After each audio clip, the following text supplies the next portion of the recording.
प्रणाम। मैं प्रोफेसर अश्विनी अग्रवाल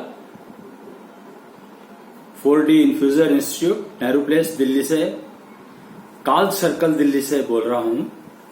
और हम लोग निश्चलिज्म की बात करते हैं। वैसे आज 5 अक्टूबर है, तो आज का दिन हम लोग फैक्चुअल डे के नाम से मनाते हैं। फैक्चुअल डे मतलब you talk about only facts, truth. Truth क्या होता है, सत्य क्या होता है, फैक्ट क्या होता है, ये अब आज के परिवेश में तो शायद थोड़ा बहुत समझ में आता ही होगा लोगों को। पर एक शब्द होता है सत्य, और एक होता है असत्य, और एक होता है झूठ, और एक होता है सच। तो मैं जो आज बात कर रहा हूं वो बात कर रहा हूं सत्य की।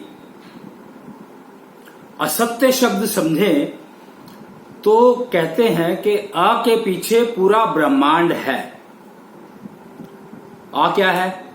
आ है पहला अक्षर हिंदी के वर्णावली में। हिंदी के जो अक्षर ज्ञान है उसमें पहला अक्षर अ बताया गया है और कहा गया है कि अ के पीछे पूरा ब्रह्मांड है। तो ये आ के पीछे पूरा ब्रह्मांड है का मतलब क्या है? देखो, यहां पर यह नहीं कहा है कि आ से पूरा ब्रह्मांड बना है, वो एक अलग चीज है। कंफ्यूजन नहीं होने का है बिल्कुल भी। तो आ के पीछे पूरा ब्रह्मांड है,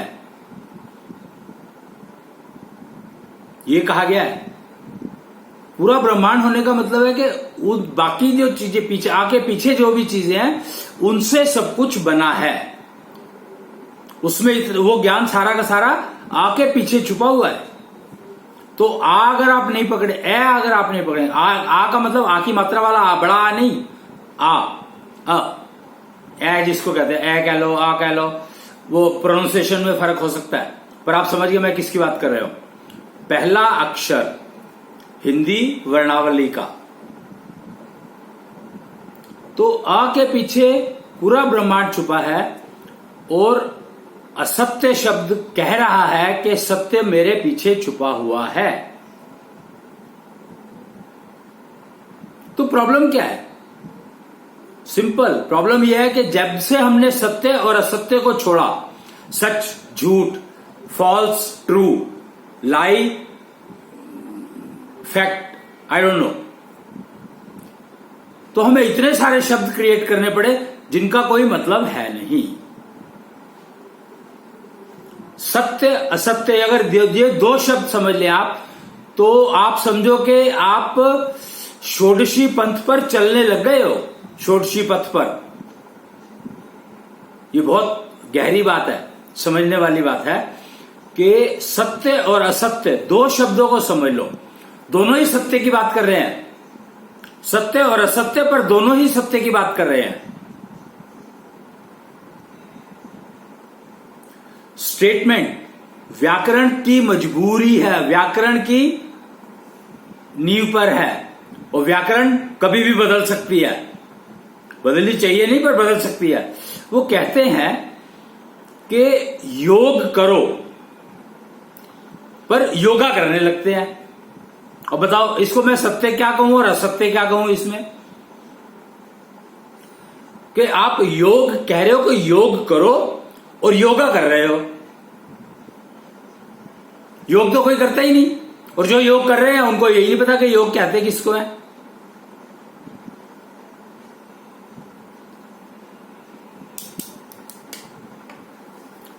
तो व्याकरण के ऊपर आप निर्भर रहोगे तो व्याकरण सबकी अपनी अपनी है।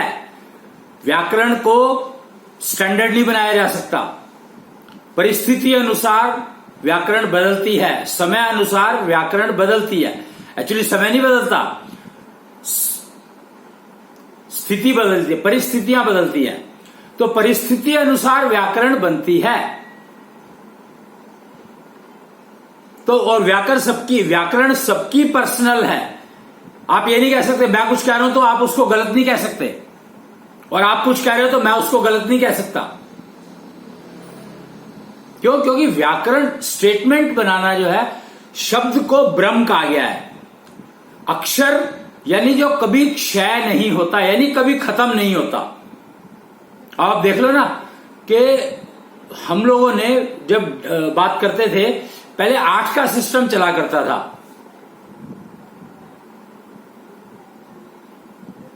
क्या था 8 का सिस्टम?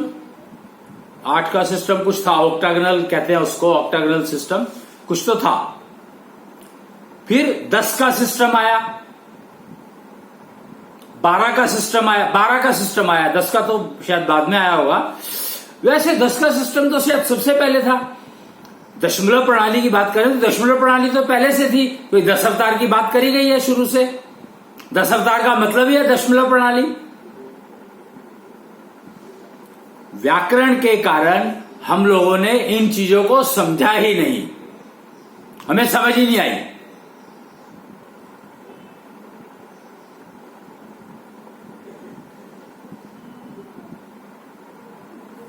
तो 10 दशमलव सिस्टम वेदों की देन है, यानी एक्चुअली कुच्छल वेद की देन है। कुच्छल वेद ने इसको रीएस्टैब्लिश किया। आप समझ में आया ना कि 10 अवतार की बात तो वेदों ने करी है, लेकिन दशमलव प्रणाली की बात कहीं नहीं करी। अगर आप समय की गणना भी देखोगे वेदों के अनुसार तो वो त्रुटि 12, 24 ऐसा कुछ आता है। 10 का तो है ही नहीं कुछ भी वहां पर। तो इसका मतलब है कि वो इंफॉर्मेशन मिसिंग थी। जबकि 10 अवतार की बात कर रहे हैं वो लोग, तो 10 अवतार का मतलब 10 का मतलब ही है कि दशमलव सिस्टम की बात हो रही है। तो ये ज्ञान अज्ञान समुद्र का ज्ञान, अज्ञान समुद्र का ज्ञान कहूं मैं या ज्ञान कहूं? अब ये भी एक बड़ा वो हो गई। वो कह अज्ञान शब्द को अगर हम ज्ञान और अज्ञान, सत्य और असत्य की बात कर रहे थे, अब हम ज्ञान और अज्ञान की बात भी करेंगे। इसके अलावा और कुछ बात ही नहीं करेंगे, क्योंकि फायदा नहीं है। वो ज्ञान और अज्ञान तो एक ही बात कर रहे हैं। आ के पीछे पूरा ब्रह्मांड छुपा है, तो आ के पीछे ज्ञान छुपा है तो अज्ञान हो गया। सत्य, असत्य के पीछे सत्य छुपा है, आ के पीछे सत्य छुपा है तो असत्य हो गया। उसको छुपाया क्यों गया? छुपाने की सत्य कभी छुप सकता है क्या? वही बात। पर असत्य तो एग्जिस्ट करता है, असत्य एग्जिस्ट करता है। सत्य और असत्य का मतलब होता है कि मैं जो कुछ भी कह रहा हूं वो हो सकता है आपको असत्य लगे। फर्क यहां है, यहां पे क्लियरली पता लग जाता है कि समझ का फर्क है कि सत्य को मैं समझ नहीं पाया इसलिए मुझे असत्य लगा। लेकिन जैसे ही आप कहोगे सच और झूठ तो सारा कंफ्यूजन मेंटेन रहेगा, ऐसा का ऐसा। पक्की बात है, कंफ्यूजन ही मेंटेन रहेगा। फॉल्स, ट्रू और फॉल्स के चक्कर में रहोगे तो आपको जिंदगी में पता ही नहीं लगेगा कि सत्य और सत्य ही है, हर चीज सत्य ही है, असत्य भी सत्य है, सिर्फ मैं समझ नहीं पा रहा हूं। भाषा का इतना फर्क होता है। तभी हिंदी जो भाषा की बात करी जाती है, संस्कृत भाषा की बात करी जाती है, तो संस्कृत तो अधूरी है। आप संस्कृत के चक्कर में पड़ोगे तो आपको संस्कृत, आपको वो सिखाई नहीं सकती जो संस्कृत के अंदर है ही नहीं। दशमलव प्रणाली का ज्ञान हिंदी में है, और दशमलव प्रणाली का ज्ञान अगर नहीं होता तो हेक्साडेसिमल प्रणाली आ ही नहीं सकती थी। आपका कंप्यूटर सिस्टम तो एग्जिस्ट ही नहीं कर सकता था। हेक्सा 16, षोडशी, ये रास्ते हैं दशमलव प्रणाली को समझने के। दशमलव प्रणाली पर आप अगर जीवन चलाते, डिजिटल लाइफ का मतलब है दशमलव प्रणाली, 1 या 10। और हम लोगों ने पता नहीं क्या क्या बना लिया। मतलब अकेला, learn to live alone. Corona virus ने अच्छे से समझा दिया, सिखा दिया, बता दिया कि भैया आ को समझो। आ का मतलब है अकेला रहना सीखना। क्वारंटाइन हो जाता है 16 दिन, 15-17 दिन, जो गवर्नमेंट अलग कमरे में अलग बेड के ऊपर सब कुछ अलग करके रखती है आपको। और आपको एक्चुअली होना ये चाहिए कि गैस भी आपको दे दे, वहां पर कनेक्शन दे दे हीटर का, और रोटी भी आप अपने आप बनाओ। एक्चुअली ये होना चाहिए। इसीलिए जो ठीक हो रहे हैं मरीज वो पूरे ठीक नहीं हो रहे। क्यों? क्योंकि उनको जो पका पकाया मिल जाता है तो वो उसको खाते हैं, तो वो उसको फायदा देता नहीं है। क्यों? क्योंकि खाना तो अपने अपने हिसाब से है भाई। खाना एक ग्रुप का खाना कभी नहीं हो सकता। ये जो भंडारे का कॉन्सेप्ट चल रहा है ये बहुत ज्यादा नुकसान कर रहा है इंडिविजुअल का। आपको वो सत्य और असत्य वाली बात है कि आग के पीछे छुप, अगर आप भंडारा करते हो तो आपके आग के पीछे छुप जाता है सत्य।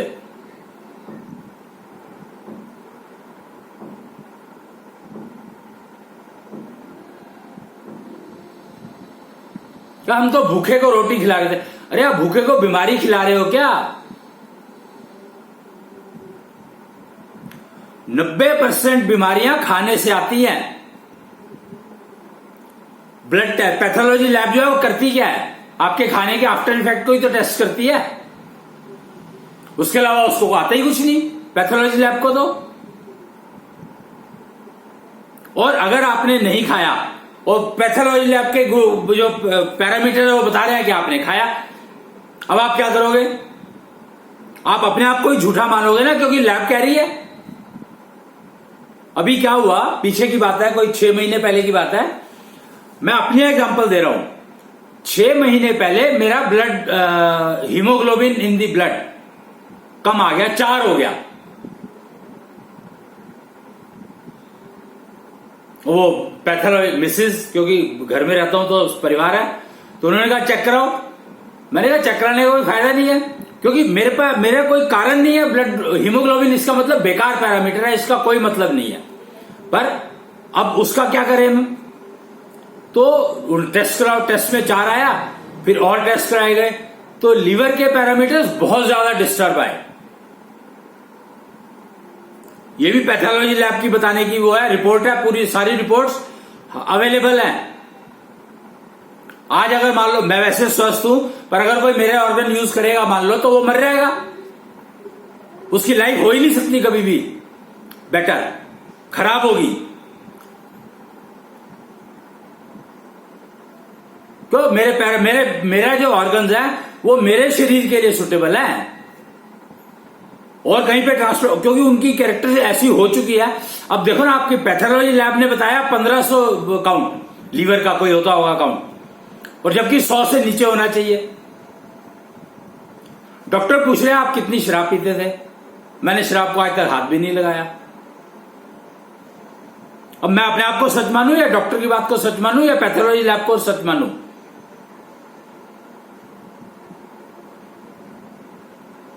हाँ, ये तो हो सकता है कि मैं जो सांस लेता हूं उसकी जो हवा है वही नशा करती हो, तो उसका मैं कुछ कर नहीं सकता।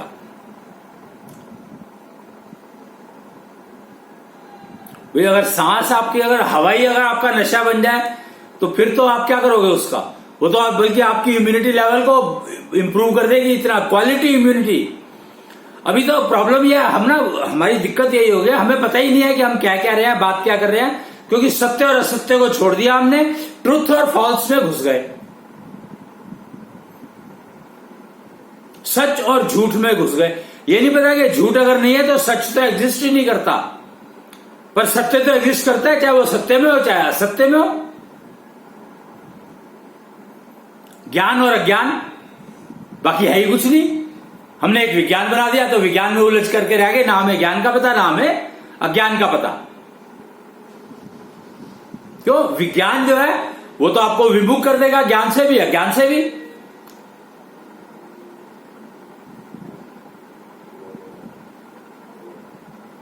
कलयुग का कमाल देखो। आज का जो टॉपिक था, आज अक्सर में 5 अक्टूबर है फैक्चुअल डे, तो आज का दिन हम लोग फैक्चुअल डे के नाम से मनाते हैं। और 5 अक्टूबर तो आज अभी मुझे आया लगा कि आज के दिन तो एक संदेश देना चाहिए। तो संदेश में क्या देना चाहिए कि कलयुग का कमाल, टॉपिक का नाम रखा कलयुग का कमाल। कमाल मतलब सक्सेस। यहां पर कमाल शब्द को मैं एज ए सक्सेस रीड कर रहा हूं, बता रहा हूं कि कलयुग ने आंखें खोल दी और एक झटके में खोल दी। मतलब कमाल है। कोरोना के आने की देर थी और सारी आंखें खुल गई, तो कुछ लोग मर भी तो गए। अरे आप मरने की एवरेज देखो, ये फैक्ट्स हैं, फैक्ट्स, गणित है, डेटा माइनिंग का रिजल्ट्स है। उसने बताया है कि जितने लोग मरे हैं उससे ज्यादा लोग एक्सीडेंट्स में मरते थे, उससे ज्यादा लोग। कोरोना को बदनाम किया जा रहा है, कोरोना ने तो ज्यादा जानें बचाई हैं, इसका मतलब। कोरोना के कारण पोल्यूशन लेवल गिर गया, बड़े बेकार से बेकार जगह जहां पर हाईएस्ट लेवल ऑफ पोल्यूशन हुआ करता था, निमट गया, खत्म हो गया। अब लोग मानेंगे थोड़ी खत्म हो गया, पर चलो मत मानो, कम तो हुआ, ये तो मानोगे, ये तो आपके सारे डेटा एनालिसिस बता रहे हैं।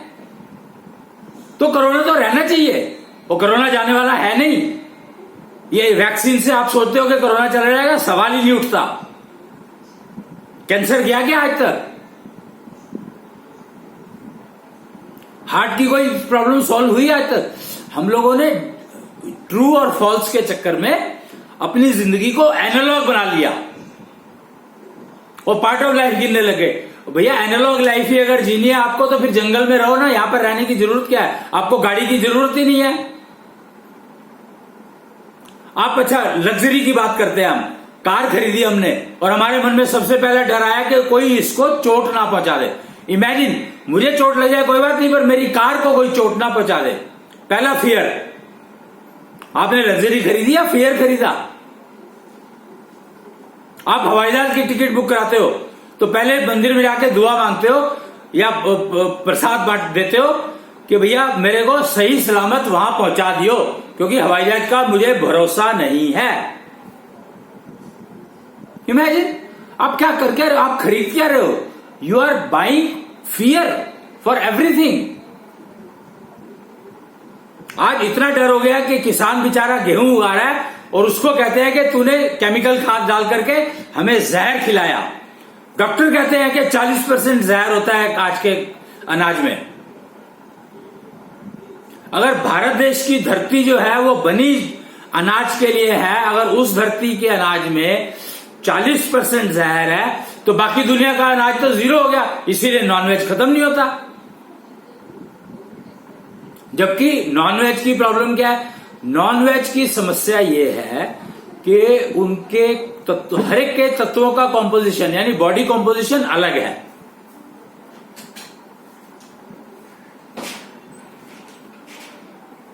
कच्चा खाते हैं। अरे भैया कच्चा खाने से तो कितना नुकसान होता है आप सोच सकते। अगर आप कुक करके खाते हो तो आपके फिर जो 40% है वो 20% रह गया, 15% रह गया। लेकिन कच्चा खाओगे तो 40 का 60 हो गया। पता है आपको रॉ खाना कितना नुकसान देता है? सलाद का ये जो सिलसिला चला है ये आपका बेड़ा गर्क कर देता है आपकी लाइफ का। कुछ लोग कहते हैं ये सारी उम्र इसने खीरा खाया, खूब खाया, और इसकी उम्र 80 साल हो गई, 90 साल हो गई। अगर वो खीरा नहीं खाता तो 125 साल होती। उस खीरे को डाइजेस्ट करने के लिए वो 15 किलोमीटर की सैर करता था। इमेजिन, तो उस आदमी ने काम क्या किया होगा फिर? जो आदमी 15 किलोमीटर की सैर करे खीरा पचाने के लिए, और वो उसका टाइम कितना इंच, और खीरा खाने के लिए खीरा खरीदने जाएगा, वो सब काम करेगा, और खीरा ही खाना है उसको, खीरा सलाद खाना है। खीरा से मेरा मतलब मेनली खीरा बट सलाद। तो वो आप प्रोफेशन क्या होगा, काम क्या होगा, अपनी जिम्मेवारी, समाज के प्रति जिम्मेवारी कैसे पूरी होगी? परिवार के प्रति जिम्मेवारी तो खत्म ही हो गई। कच्चा खाना सबसे ज्यादा नुकसान देता है, खासकर जब केमिकल्स की खाद डाली जा रही है। और इनऑर्गेनिक हो ऑर्गेनिक हो, सबकी बात कर रहा हूं मैं। क्यों? गाय को हम वही तो खिला रहे हैं, भैंस को हम वही तो खिला रहे हैं। क्या खिला रहे हैं हम? तो आप क्या सोचते हो उसके कंटेंट जो मिल्क में नहीं आएंगे, दूध में नहीं आएंगे?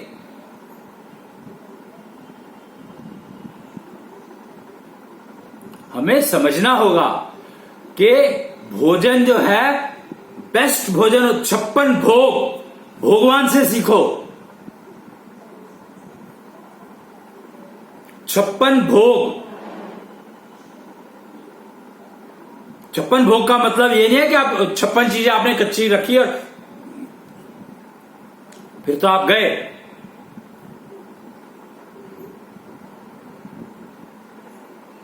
खीरे में 70-75% पानी होता है, 90% भी होता है, वो कोई बड़ी बात नहीं है।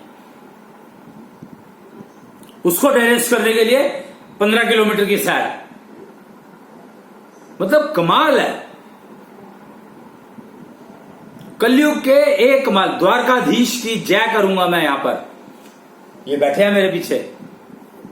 द्वारकाधीश ने एक झटके के अंदर हिंदी में समझा दिया। हिंदी में समझाना सबसे मुश्किल काम होता है। हिंदी में समझा दिया कि भैया करते रहो जो मर्जी तुम, कोरोना मैंने बिठा दिया है, कोरोना मैंने बिठा दिया है, किसी माध्यम से बिठाया हो, तो अब आपको इसके साथ जीना है। और इसने जो कुछ सिखाया है सीख लो। खाना भी अपना अपने आप बनाना पड़ेगा, बनाना पड़ता है। टीम बनानी अगर नहीं सीखोगे, कलयुग ने हमें टीम बनाने का सिस्टम सिखाया। महाभारत में टीम बनाने का सिस्टम नहीं था, तभी कृष्ण को आह्वान करना पड़ा। उस समय में कृष्ण नहीं थे, द्वारकाधीश थे। कृष्ण को आह्वान करना पड़ा कि जो जिस तरफ से लड़ना चाहे लड़े, क्योंकि उसको पता था कि टीम कोई भी टीम नहीं है। ये जो दो आमने सामने खड़े हैं, ये टीम की तरह से नहीं खड़े हैं।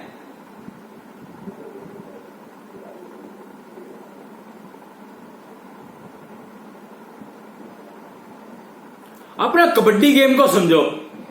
ये मॉब लिंचिंग की बात करते हैं। कबड्डी गेम को अगर आप समझेंगे तो वो क्या है? एक के ऊपर कितने पड़ जाते हैं? क्या ये बात ठीक है?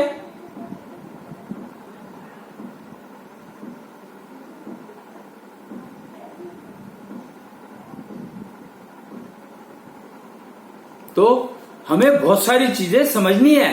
सत्य और असत्य, ज्ञान और अज्ञान, अगर ये चार शब्द भी आप अपने जीवन में अपना लो, समझ लो और फिर काम करो, तो आपको कोई समस्या होगी नहीं।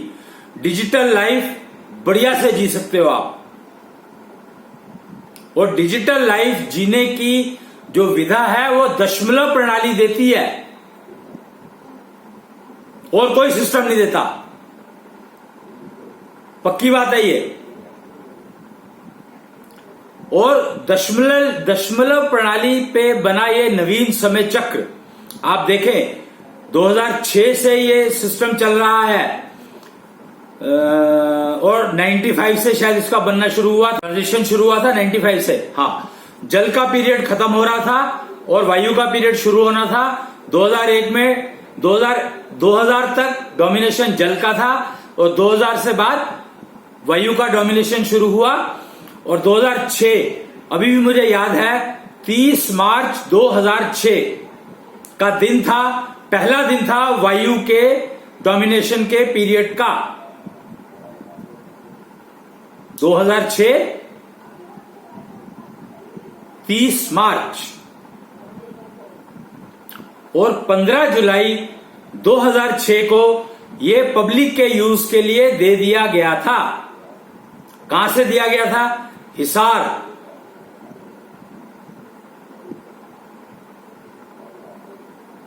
कहते हैं, हिसार के बारे में पता है क्या कहा जाता है? अच्छा, पहले मुझे ज्यादा पता नहीं था, पर 2006 में उद्घाटन हुआ इसका, तो मेरे को वहां पर एक लेक्चर देना था, इसलिए मैं भी गया हुआ था। तो वो नवीन समय चक्र की टीम को मैं भी उस टीम का एक मेंबर था। खैर, तो हिसार जो है, जब पार्टीशन हुआ तो क्या हुआ? पार्टीशन मतलब 1947 की बात करी जा रही है। तो उस समय में हिसार में जमीन की कीमत 100 रुपए गज थी, और दिल्ली में उस समय की कीमत थी 50 पैसे गज। आप समझ रहे हैं मैं क्या कह रहा हूं? तो सत्य वो है, बाकी सब असत्य है। दिल्ली की कीमत 50 पैसे प्रति गज ही है, उसकी औकात उतनी ही है, उससे ज्यादा की है नहीं। पक्की बात है ये। दिल्ली की जमीन की आप देख लो आप, क्योंकि दिल्ली की जमीन के जो वो थे वो बढ़ नहीं सकते थे, उसका मात्र कारण ये है कि दिल्ली पैरों के नीचे दबी हुई है। किसके पैर के नीचे दबी है? आप सोच भी नहीं सकते किसके पैर के नीचे दबी है। सोच तो सकते हो, पता तो है वैसे सबको, ये बात सबको पता है, पर समझ नहीं आता, लिंक नहीं है, कोई कनेक्शन नहीं हो पा रहा। चलो, ये पहले भी शायद बताया गया है, एक वामन अवतार हुआ था, पहला मनुष्य अवतार था वो, वामन अवतार। विष्णु कमाल है। तो वामन अवतार में पहला पैर जब उसको धरती नापी थी, उसने जमीन नापी थी अपने पूजा के स्थान के लिए, तो वो कहां रखा था? पता है आपको कहां रखा था? पता तो है आपको, दिल्ली पे रखा था। और उसका जो पैर को अगर आप ध्यान से देखो ना, पैर अगर आप ध्यान से देखोगे तो आप पैर को देखो, अगर स्ट्रक्चर देखोगे तो यहां पर ना ये थोड़ा सा वो रहता है, नीचा वो है गड्ढा सा। ये क्या है? ये पैर, अगर स्ट्रक्चर पैर का समझो तो ये हिस्सा जो है पैर का आया था कहां पर? कुतुब मीनार। ये एक्चुअली इस हिस्से के अंदर पूरी दिल्ली है, पैर तो बहुत बड़ा सा हिस्सा है ना उनका, तो पूरी दिल्ली इस हिस्से में है।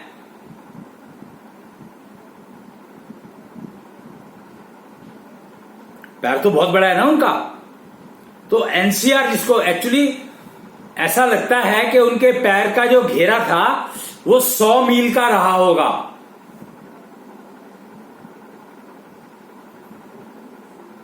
कैसे?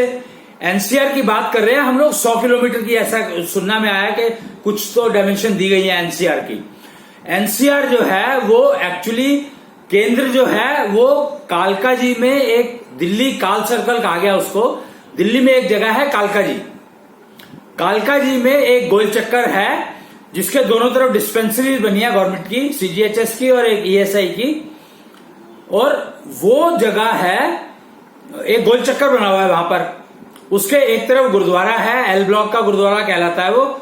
बहुत ही मतलब उस गुरुद्वारे की जो शक्ति है, उस गुरुद्वारे की जो एनर्जी है, वो इवन अच्छे से अच्छे रडार में नहीं आ सकती, क्योंकि इतनी ज्यादा है। और जी ब्लॉक में एक ये निश्चल मंदिर बना हुआ है, वहां पर जगन्नाथ की स्थापना हुई है। ऐसा बताया है लोगों ने कि वहां पर चारों धाम की वो एनर्जी है। अब मुझे नहीं पता ये बात ठीक है, नहीं है, गलत है, मैं नहीं जानता इस बात को, पर निश्चल पथ बना है वहां से। निश्चल मंदिर से शुरू होता है, गुरुद्वारे तक जाता है। मात्र कितना होगा रास्ता पता नहीं मेरे को, 400-500 मीटर, 1 किलोमीटर से कम होगा। 1 किलोमीटर तो नहीं होगा, 600-700 मीटर होगा, 800 मीटर होगा, पता नहीं मेरे को, नापा जा सकता है, वो नेट के ऊपर पड़ी हुई है। निश्चल पथ अगर आप सर्च करोगे तो शायद मिल जाएगा आपको। तो निश्चल पथ बना हुआ है यहां पर। तो मैं सेंटर की बात कर रहा था, तो 100 मील का घेरा होना चाहिए। 100 मील का जो डाया है वो एनसीआर है, वो है विष्णु के पैर के नीचे दबा हुआ एक्चुअली कह रहा हूं मैं, पर दबा हुआ है नहीं वो। क्यों? क्योंकि पैर की स्ट्रक्चर ऐसा है, तो वहां से वो दब नहीं सकता। उसके आगे का दबेगा, पीछे का दबेगा, पर वो हिस्सा नहीं दबेगा। तो अब 100 मील का अगर आप पैर बना लो और उसको घुमाओ, और केंद्र जो है ये गोल चक्कर होना चाहिए। इसको काली माई चौक कहा जाता है। अगर आप किताबों में देखोगे, गवर्नमेंट के उसमें नक्शे में देखेंगे तो दिल्ली में काली माई चौक कहा जाता है इसको। उससे पहले उधर दशमेश चौक कहलाता है, दशमेश। और मतलब आप सोच सकते हो कि 10 गुरु हैं सिखिज्म में, 10 गुरु बताए गए हैं। क्यों? 10 का सिस्टम उनके माध्यम से बताया गया दुनिया को।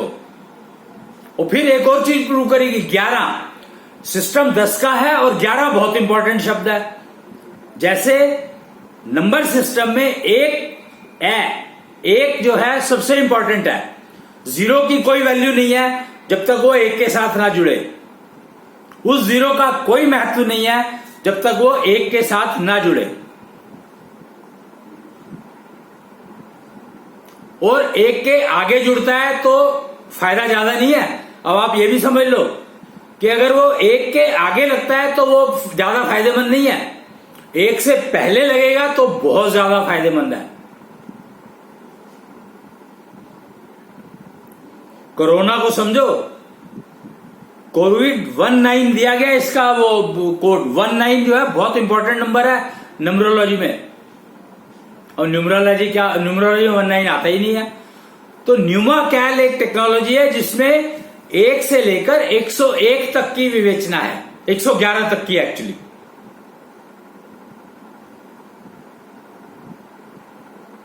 अभी हम सिर्फ 1 से 9 तक जानते हैं, 10 तो जानते ही नहीं। न्यूमरोलॉजी में तो 10 आते ही नहीं कहीं, 1 से 9 ही जानते हैं बस। तो जो शून्य है वो 0 है, 1 के बाद लगता है तो उसका कोई मतलब नहीं है। वो मतलब वो गणित में मतलब है उसका 10 गुना हो जाता है। पर जब हम बात जिंदगी की करते हैं तो एक अगर लेफ्ट में, जिसके भी एक लेफ्ट में है वो कामयाब है, जिसके एक राइट में है वो कंफ्यूज है। क्योंकि दशमलव प्रणाली जीना सीखना होगा और 10 का मतलब समझना होगा। 10 का मतलब या 1, डिजिटल का मतलब या 1 या 10, 1 या 10 डिजिटल, दैट्स इट, और कुछ नहीं है।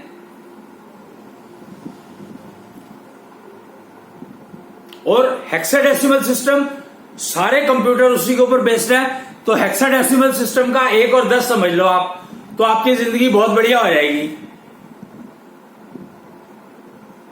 हेक्साडेसिमल सिस्टम और गणित का और 1 से 10 डिजिटल लाइफ।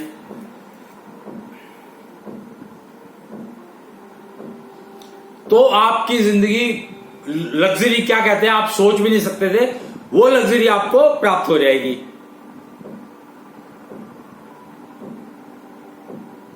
हर इंसान लग्जरी जीना चाहता है, जीने के लिए बना। मनुष्य जीवन का मतलब ही है लग्जूरियस लाइफ। पर हम क्या करते हैं, हम कहते हैं छोड़ यार, वो जानवर देखो, वो देखो कुत्ता कितना वफादार है। अगर वफादार है तो उसका मतलब क्या है ये पता नहीं किसी को, वफादारी का मतलब नहीं पता किसी को।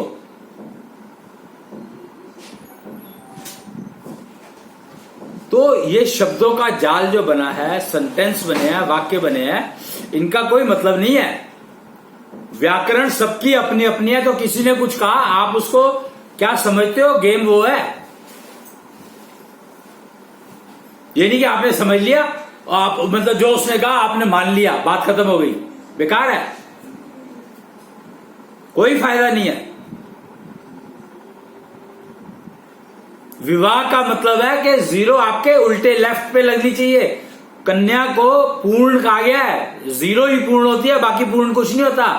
1 देख लो तो 1 डंडा सा खड़ा है, 2 इधर से खाली, इधर से भी खाली, 3 इधर दोनों तरफ से खाली, दोनों खाली, एक ही साइड में दोनों साइड खाली, 4 ऊपर से खाली, 5 6 गोला है पर डंडा बाहर निकला तो सारी एनर्जी जो बेचारी हुई भी जनरेट तो वो बाहर निकल गई। 7 कुछ है ही नहीं, 8 2 गोले हो गए। अब 2 शून्य आपस में, मतलब इमेजिन 2 औरतों ने आपस में शादी कर ली, पॉसिबल है? 2 औरतें अगर शादी कर लेती है तो वो फायदा देंगी अपने आप को, एटलीस्ट सोसाइटी को देना दे वो बात अलग, मैं नहीं जानता। पर 2 फीमेल, उनको देख करके 2 आदमियों ने शादी कर लिया। आदमी को कब आएगी अकल भाई कि सत्य और असत्य में मतलब क्या और ज्ञान और अज्ञान में मतलब क्या है? 2 औरतें 2 फीमेल तो शादी कर सकती हैं, विवाह कर सकती हैं, पर 2 आदमी विवाह करने का कोई मतलब नहीं है। कर सकते हैं, कर तो कुछ भी लो।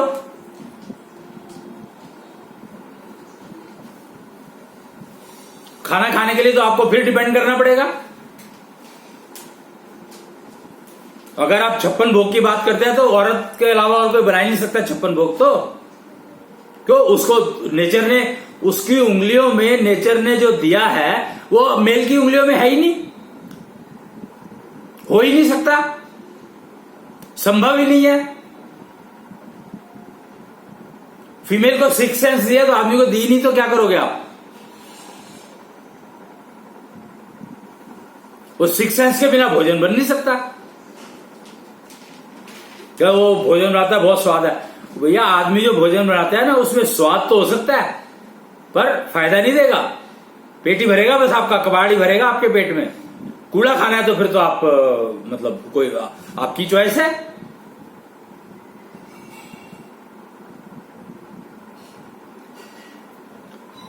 भोजन जो फीमेल बनाती है वो चाहे स्वाद ना भी हो एक बार, हालांकि स्वाद होना चाहिए, पर कई बार ऐसा होता है ना फीमेल को कोई कारण होगा, कोई उनका नेचर के साइकिल बहुत सारे हैं उनके पास, बिचारियों के पास, तो कोई साइकिल पूरा है नहीं है, कोई अधूरा है, कुछ प्रॉब्लम है, तो वो खाने में स्वाद चाहे ना हो पर वो आपको तसल्ली देगा। पुरुष का बनाया हुआ खाना तसल्ली नहीं दे सकता।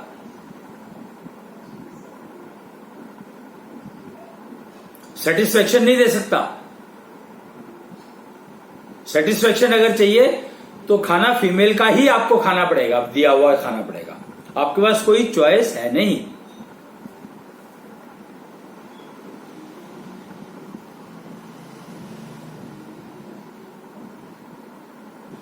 तो ये बातें आपको समझनी ही पड़ेंगी, ज्ञान अज्ञान, सत्य असत्य। तो मैं बात कर रहा था ज्ञान का, उसकी विष्णु के पैर की बात कर रहा था जो वामन अवतार में उन्होंने रखा था। तो आप ये अंदाजा लगा लें आपके विष्णु का पैर जो है उसका साइज था 100 माइल्स, 100 मील का पैर हो गया था उनका।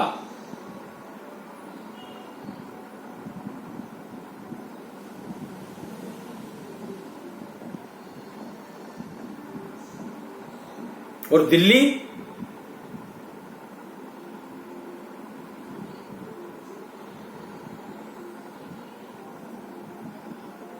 तो पैर के नीचे जो जमीन दबी है उसको तो वो कहते हैं 2 गज जमीन बहुत है जीने के लिए, कहते हैं लोग।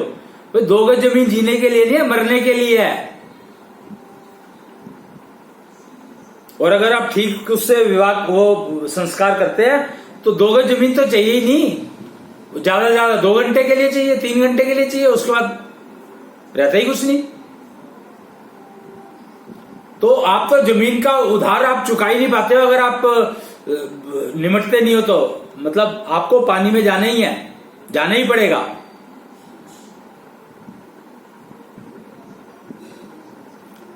पृथ्वी का उधार, पृथ्वी तत्व का उधार तब उतरता है जब आप पानी में चले जाते हैं। तो श्री राम जी ने ये बताया, दिखाया, उन्होंने पानी में जल समाधि ली थी। समाधि क्या होती है मुझे नहीं पता, और जल समाधि क्या होती है मुझे नहीं पता, पर वो जल में गए थे। वो पानी में क्यों गए थे ये तो मैं बता, जल नदी में क्यों गए थे ये तो मैं बता सकता हूं। बड़ा सिंपल सा कारण है, विष्णु के अवतार थे और विष्णु पानी में रह रहे थे, पाताल लोग। अब ये क्या बात हुई? अरे भैया बात क्या होनी है, वामन अवतार में राजा बलि के महल के चौकीदार विष्णु तो थे, और विष्णु ने ही राजा बलि को पाताल में बिठाया था।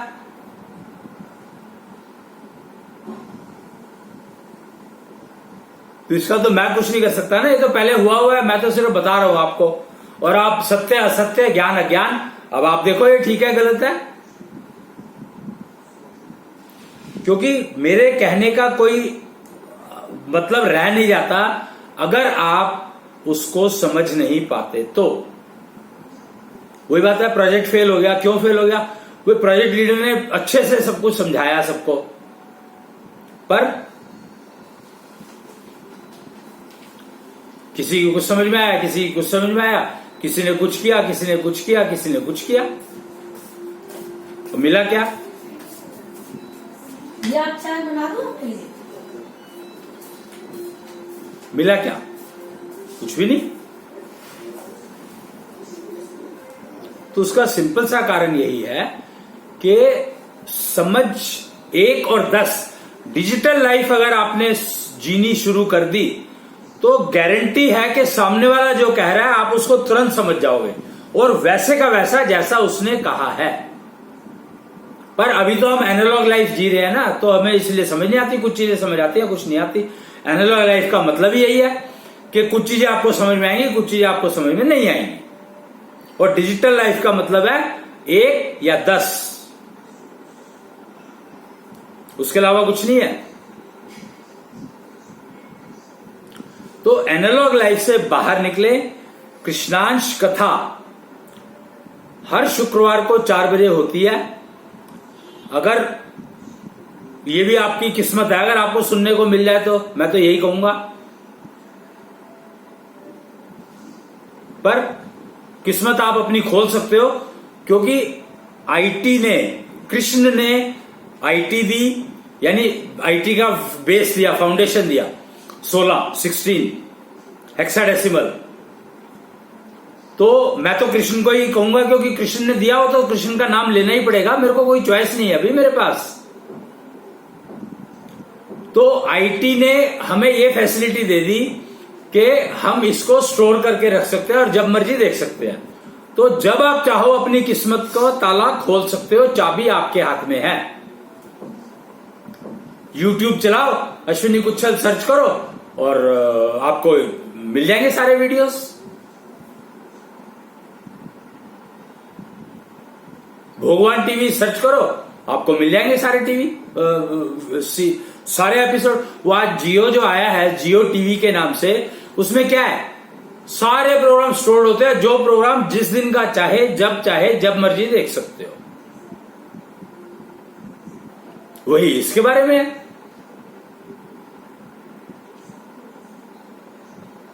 तो इसीलिए हम द्वारकाधीश के बहुत ज्यादा आभारी हैं। मतलब हमारे पास कोई चॉइस नहीं है, क्योंकि उन्होंने ऐसा सिस्टम दे दिया जिसके ऊपर आने वाला सारा का सारा कलयुग उसी पर चलेगा। 4 लाख पता नहीं 42,000 साल का बताया गया है कलयुग। 4,42,000 कुछ साल का होगा, मुझे नहीं पता, देख लो आप, वो गणित अवेलेबल है। और 4,42,000 साल में से कितने टाइम हो चुका है पता है आपको? ऑलमोस्ट पता नहीं क्या, 99 महायुग जा चुके हैं। एक महायुग 43 लाख साल का होता है, 43 लाख और 20,000 या कुछ ऐसा होता होगा, पता नहीं, 43 लाख साल का बताया गया है।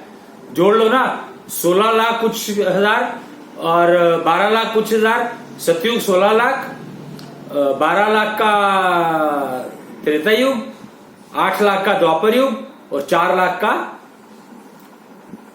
कलयुग।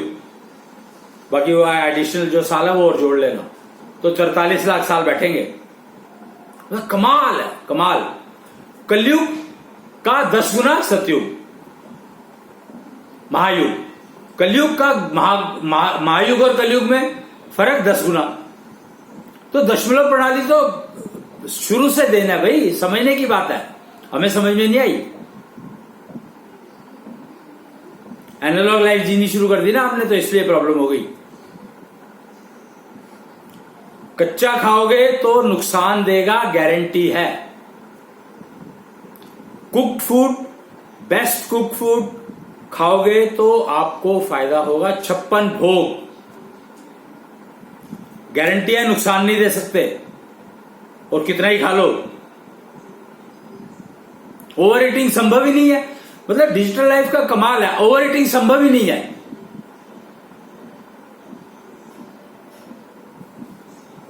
अंडर ईटिंग संभव नहीं है।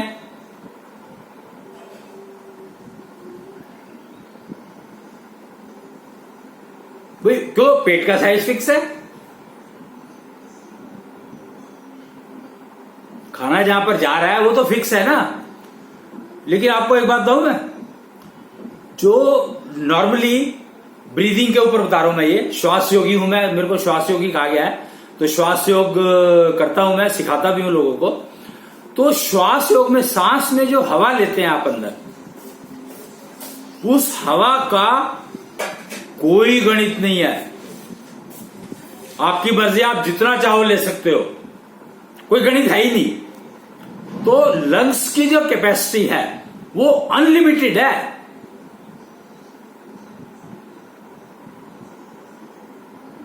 मतलब कमाल है ना। खाने की कैपेसिटी लिमिटेड है क्योंकि उसका साइज फिक्स है। आप जितना चाहो हवा भर सकते हो। यहां पर यह बात ध्यान रखना कि आप पंप नहीं करनी है हवा। आप जो सांस लेते हो हवा पंप नहीं कर रहे हो। वेंटिलेटर पर हो तो हवा पंप करी जा रही है। पंप करने में नुकसान है, पर मजबूरी है तो पंप करना पड़ेगा।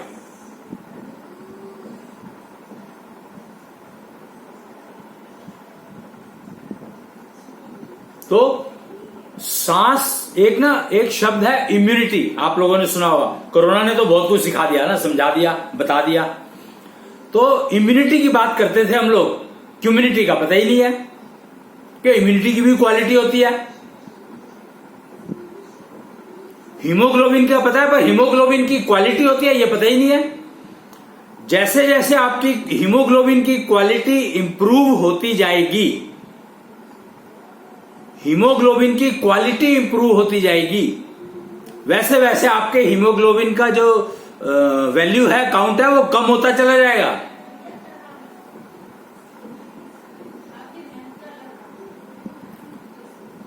मतलब कमाल देखो सिस्टम का।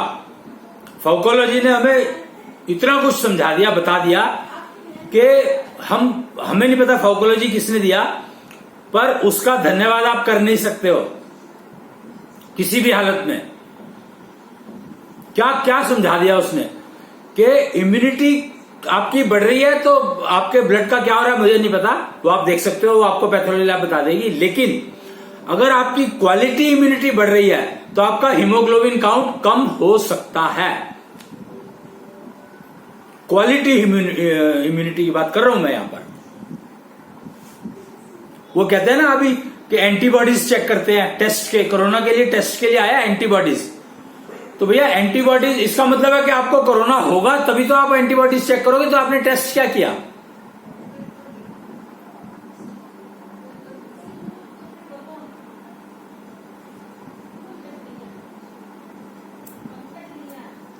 तो इस जाल से, एनालॉग लाइफ के जाल से निकलना पड़ेगा।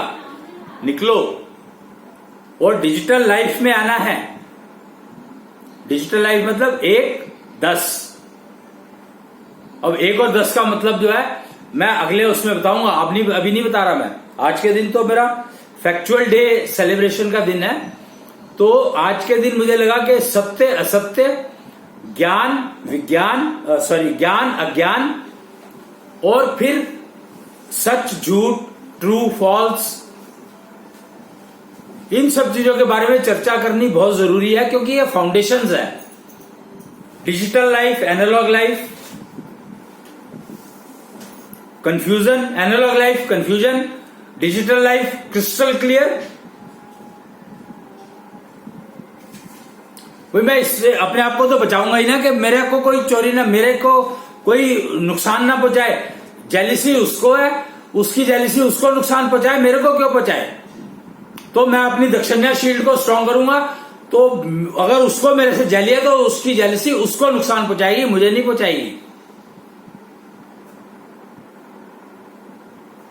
पर उसके लिए मुझे अपनी दक्षिणा शील्ड विकसित करनी पड़ेगी और दक्षिणाशील विकसित करने के लिए डिजिटल लाइफ में जाना पड़ेगा।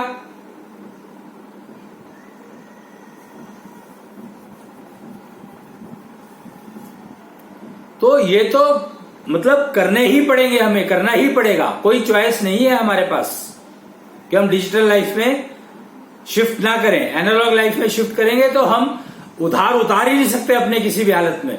फिर तो हमें यह रहेगा कि हम उधार लिया, रिटायरमेंट जो है हम चाहेंगे कि हम जल्दी से जल्दी रिटायर हो जाएं और जल्दी से जल्दी मर जाएं।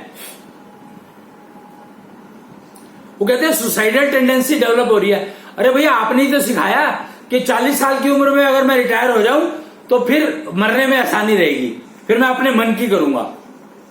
बीमार हो तो मन की करोगे कब? तो लोगों, जो टीनेज कम्युनिटी है उसने ये सोचा यार मरने की बात सारे कर रहे हैं, रिटायर होने की बात कर रहे हैं तो हम पहले ही मर जाते हैं। वो सुसाइडल टेंडेंसी डेवलप होनी शुरू हो गई टीनेज में। आज टीनेज की क्या हालत हो गई है। और सुसाइडल टेंडेंसी को बचाने के लिए जो हम दवाइयां ले रहे हैं वो हमें मृत्यु की तरफ ले जा रही हैं।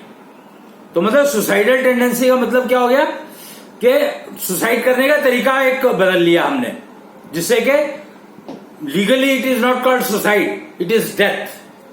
कोरोना ने क्या दिया, ले तू सुसाइड कर ले, दवाई नहीं है कोई, खा ले, क्या खाएगा। कोरोना ने इतना कुछ ज्ञान दिया, अज्ञान समुद्र का दरवाजा खोल दिया। अज्ञान का मतलब है मुझे ज्ञान प्राप्त करना है, और विज्ञान का मतलब है मुझे ज्ञान से कोई मतलब ही नहीं है। मुझे तो जो चल रहा है उसमें उसकी टांग टेढ़ी कर दूंगा तो ज्यादा अच्छा रहेगा, या टांग उल्टी तरफ टेढ़ी करूंगा तो ज्यादा अच्छा रहेगा। विज्ञान क्या करता है, एक जुगाड़ बना हुआ था वो उठाया और उसके ऊपर बहुत अच्छी सी कैबिनेट लगा दी। ये नहीं पता कि वो कैबिनेट लगाने से उसका जो नुकसान हुआ उसको कौन देखेगा। भाई मैंने तो अच्छा करके बेचा था, अब खराब निकला है तो क्या हुआ। वही बात कि अब ये एग्जाम्पल मुझे लेना चाहिए कि नहीं लेना चाहिए पता नहीं। क्या कोई औरत, कोई कन्या प्रोस्टिट्यूट बनना चाहती है? सोच करके देखो। क्या कोई पेरेंट्स चाहते हैं कि उनकी बेटी ऐसा काम करे या उनका बेटा ऐसा काम करे? कोई परिवार, पूरे वर्ल्ड की बात कर रहा हूं मैं, कहीं पर भी चले जाओ। तो एनालॉग लाइफ की देन ये है, आप समझ लो इस बात को। और डिजिटल लाइफ की देन, एक तो आपको कष्ट नहीं होंगे, रोग होंगे। मैं रोगों को मना नहीं कर रहा हूं, रोग नहीं होंगे, रोग तो हो सकते हैं, होंगे, पर कष्ट कम कर सकते हो आप। डिजिटल लाइफ में कष्ट नहीं होंगे। कष्ट तो रोग के बिना भी हो सकता है, रोगों से भी हो सकता है। तो इसलिए मैं रोगों की बात नहीं कर रहा हूं, मैं कष्ट की बात कर रहा हूं। तो एनालॉग लाइफ मतलब कष्ट युक्त जीवन, यानी जिसमें कष्ट कब आ जाएगा, हमेशा रहेगा, कितनी देर रहेगा, कुछ नहीं पता। और डिजिटल लाइफ का मतलब ऑलमोस्ट जीरो कष्ट।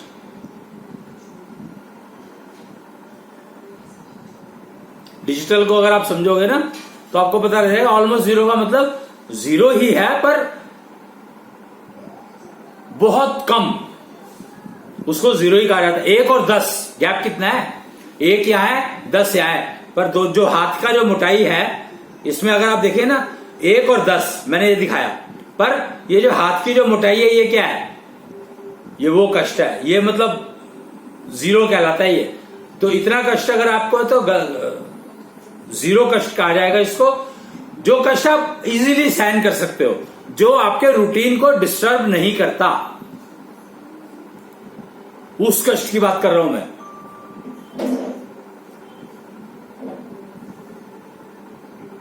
आपका पेट खराब हो गया तो वो क्या है? आपके हाथ में दर्द हो रहा है मान लो, वो क्या है? कष्ट है ना। पर क्या ये कष्ट आपके जीवन को, के रूटीन को, सारे को डिस्टर्ब कर रहा है? नहीं। क्यों, आप इस हाथ से कुछ काम तो कर ही सकते हैं।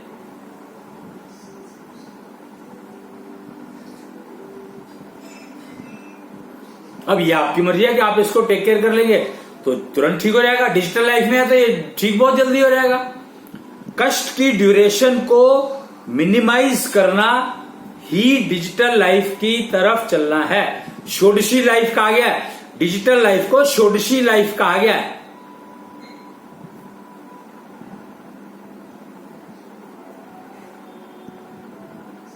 तो षोडशी लाइफ प्राप्त करनी है, जीनी है, जीवन जीना है, डिजिटल लाइफ जीनी है, तो आपको अपनी लाइफ को डिजिटल करना पड़ेगा, परिवार को डिजिटल करना पड़ेगा।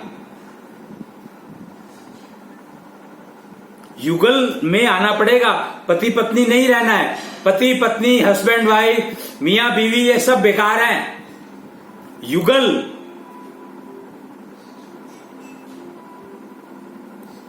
बनना पड़ेगा। डिजिटल लाइफ का मतलब है युगल। 1 और 10। युगल मतलब 10 और अकेला, अनमैरिड मतलब अकेला मतलब 1। और हस्बैंड वाइफ कहोगे तो 1-1 लड़ेंगे ही। मियां बीवी कहोगे तो 1-1 लड़ेंगे ही। पति पत्नी कहोगे तो 1-1 लड़ेंगे ही। युगल वो है ही एक, लड़ोगे किससे?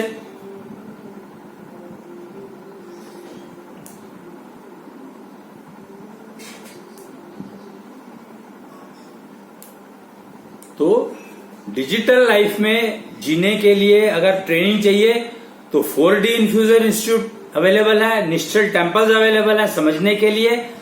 देखो, ट्रेनिंग अगर चाहिए तो इंस्टीट्यूट, कॉलेज, स्कूल, और अगर आपको समझना है तो टेम्पल, निश्चल temple. Debate, place of debate कहा जाता है उसको, चर्चालय कहे जाते हैं, जहां चर्चा की जाती है। मंदिरों को चर्चालय कहा जाता है। मंदिर नाम किसने दिया मुझे पता नहीं, पर अगर आप उसको नाम चर्चालय दे दो तो गारंटी है कि आपके समाज में सभ्यता अपने आप आ जाएगी। अब सारे वर्शिप प्लेसेस जितनी भी हैं, किसी भी धर्म की हो, किसी भी रिलीजन की हो, आप उनको चर्चालय कहना शुरू कर दो तो फिर देखो सभ्यता कैसे आती है आपके समाज में। तुरंत डिजिटल लाइफ की तरफ आप चल दोगे।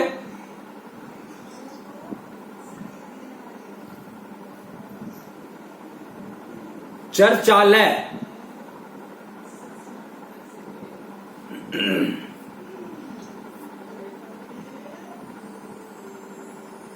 तो फैक्चुअल डे है आज, और फैक्ट्स के ऊपर हमें चलना ही होगा।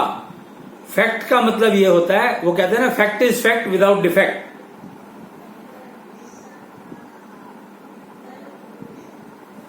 Fact is fact without defect.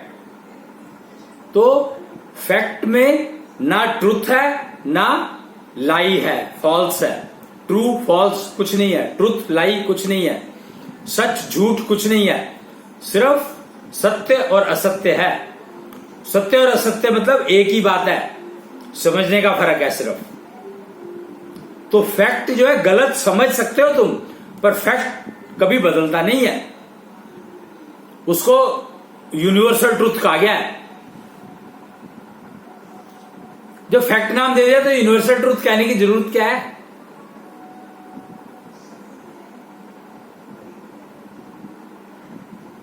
तो आज हम फैक्चुअल डे का सेलिब्रेशन करते हैं। इस दिन अगर आप चाहें तो षोडशी हवन कर सकते हैं। आधे घंटे का होता है, 45 मिनट का कर लो तो और बेटर रहेगा, नहीं तो कोई बात नहीं, जैसा भी आप ठीक समझो करो। और फैक्चुअल डे की सबको बहुत बहुत शुभकामनाएं, और इसका उपयोग करें। अश्विनी कुच्छल यूट्यूब पर आप कृष्णांश कथा पढ़ सकते हैं, देख सकते हैं, सुन सकते हैं, समझ सकते हैं। कोई सवाल नहीं समझ आता, निश्चल टेम्पल्स में विजिट करो, समझ में आ जाएंगे। ट्रेनिंग लेनी है 4D इन्फ्यूजन इंस्टीट्यूट या उसकी किसी ब्रांच में चले जाओ, वहां पर सीख सकते हो। टीम बनाना सीखना है, टीम बिल्डिंग एडमिनिस्ट्रेशन का प्रोग्राम कर लो, सिर्फ 3 महीने का है। 3 महीने का फाउंडेशन कोर्स, 3 महीने का एडवांस कोर्स। टीम बिल्डिंग के बिना तुम युगल नहीं बन सकते। तो टीम बिल्डिंग का प्रोग्राम तो आपको करना ही पड़ेगा। आप एमबीए करो या ना करो, इंजीनियरिंग करो या ना करो, पीएचडी करो या ना करो, पर टीम बिल्डिंग का प्रोग्राम आपको करना ही पड़ेगा। फाउंडेशन और टीम लीडर बनना चाहते हो तो एडवांस, दोनों टर्म करनी पड़ेगी। महंगे बहुत है, मेरे ख्याल से तकरीबन 1 लाख रुपया फीस है उसकी इंडियन करेंसी में, और बाहर की करेंसी की बाहर वालों को तो दे ही नहीं रहे। इसकी एक्चुअली प्रॉब्लम यह है कि इसकी कंपल्शन क्या है, हिंदी आनी जरूरी है। अगर आपको हिंदी समझ नहीं आती है तो आप ये कोर्स में बहुत दिक्कत होगी आपको। प्री रिक्विजिट है, प्री रिक्वायरमेंट है हिंदी सीखना, अगर आप टीम बनाना चाहते हो तो, क्योंकि हिंदी के बिना टीम बनाना आ ही नहीं सकता।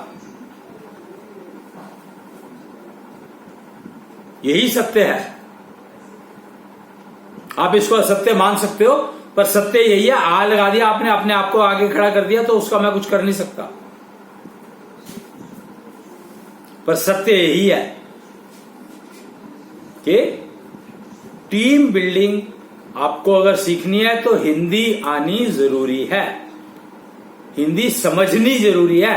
बोलनी चाहे ना भी आती हो कोई फर्क नहीं पड़ता, पर समझ में आनी चाहिए, समझनी जरूरी है। तो इसीलिए टीबीए के प्रोग्राम में कुछ लोग अभी आ नहीं रहे हैं लोग ज्यादा। एक तो महंगा है और दूसरा हिंदी प्री रिक्विजिट है। तो आज की तारीख में आज की जनरेशन को हिंदी आती ही नहीं बेचारी को। सबसे बड़ी प्रॉब्लम आज की है कि आज की जनरेशन को हिंदी आती नहीं। पिछले 50-70 साल में हिंदी आती नहीं किसी को भी, या 200 साल हो गए होंगे मैं कहता हूं।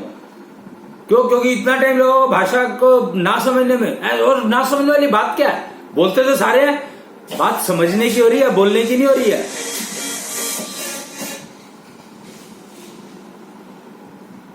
तो हिंदी को समझो तो टीबीए टीम बिल्डिंग का प्रोग्राम कर सकते हो सक्सेसफुली, नहीं तो टीम बिल्डिंग का प्रोग्राम आपका हो ही नहीं सकता। आप टीम बनाना सीख ही नहीं सकते, पक्की बात है ये। आप सारा जन्म लगा लो और गारंटी देता हूं मैं 3 महीने में सिखा सकते हैं हम लोग। 14 इंस्टीट्यूट में मैं भी पढ़ाता हूं, तो हम 3 महीने में सिखा सकते हैं अगर आपको हिंदी समझ आती है तो।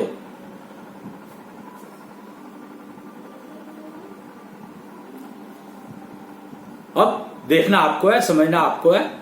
और आज के लिए इतना ही। बाकी अगले उसमें कृष्णांश कथा हर शुक्रवार को 4 बजे होती है, आप उसको सुने। और ये जो लेक्चर्स हैं कई बार ये उसके अंदर इंक्लूड कर लिए जाते हैं, तो कोई फर्क नहीं पड़ता क्योंकि आपके लिए तो नए ही है। और इन प्रॉब्लम यह है कि हिंदी क्योंकि इतनी आसानी से समझ नहीं आती, तो 4 बार 5 बार 10 बार सुनना पड़ता है। हर बार नई चीज मिलेगी आपको। तो आज के लिए इतना ही। बाकी अगले सत्र में, तब तक के लिए प्रणाम। और 5 अक्टूबर की फिर से आप सबको शुभकामना।